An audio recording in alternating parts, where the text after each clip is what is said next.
Et si vous n'avez pas l'occasion ou les moyens de vous déplacer jusqu'au Japon, vous pouvez toujours déguster une simple glace à la vanille, une saveur qui est obtenue grâce à des gousses produites presque essentiellement sur l'île de Madagascar.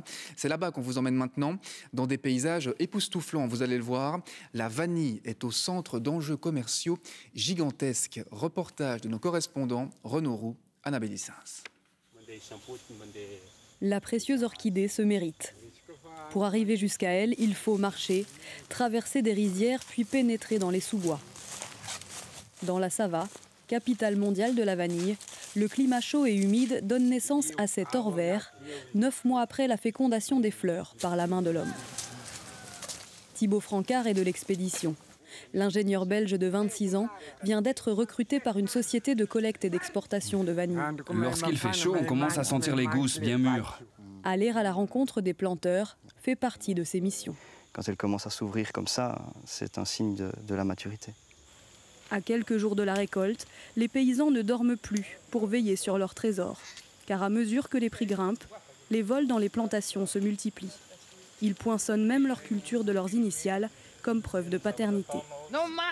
Plus la vanille mûrit, plus nos initiales ressortent sur ces gousses.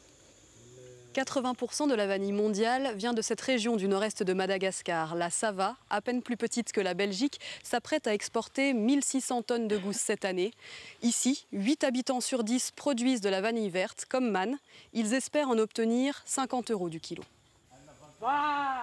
50 € à Madagascar, cela équivaut au salaire mensuel moyen. Alors les gousses récoltées sont bien gardées, souvent cachées, jusqu'à ce que producteurs et acheteurs s'accordent sur les prix. 6 kilos 300.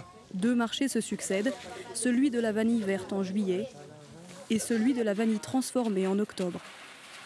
L'échaudage et le séchage révèlent le bouquet aromatique exceptionnel de la précieuse orchidée et transforment la gousse fraîche en or noir. C'est comme ça que je fais. Je vais bien l'éparpiller.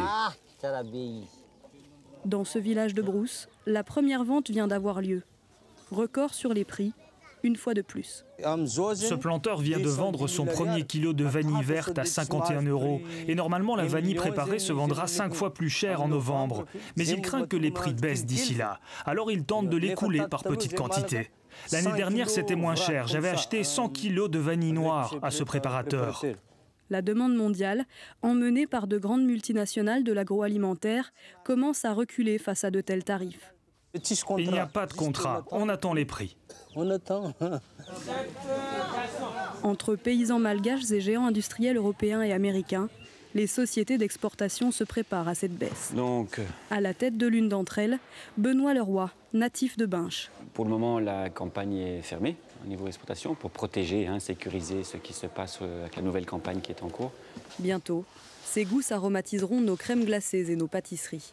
On va déjà garantir notre produit, savoir où on se situe et offrir à notre client quelque chose d'homogène. Avant départ, un passage par le laboratoire. Donc ça, on va faire humidité et vanilline. D'accord ? Ces dernières années, la flambée des prix s'est accompagnée d'une baisse globale de la qualité. Mais rien n'est irréversible. Si la demande diminue fortement et que la production monte, on va retrouver un équilibre. Et paradoxalement, la vanille retrouvera alors une qualité exceptionnelle parce qu'elle ne sera plus intéressante à être volée sur les pieds. Les paysans n'auront plus l'intention de la récolter avant. Maintenant, définir un juste prix, un prix cohérent pour tout le monde, ça, c'est pas à moi de le faire. Après 6 ans de fièvre sur les prix de la vanille, le cours pourrait bien s'effondrer brutalement.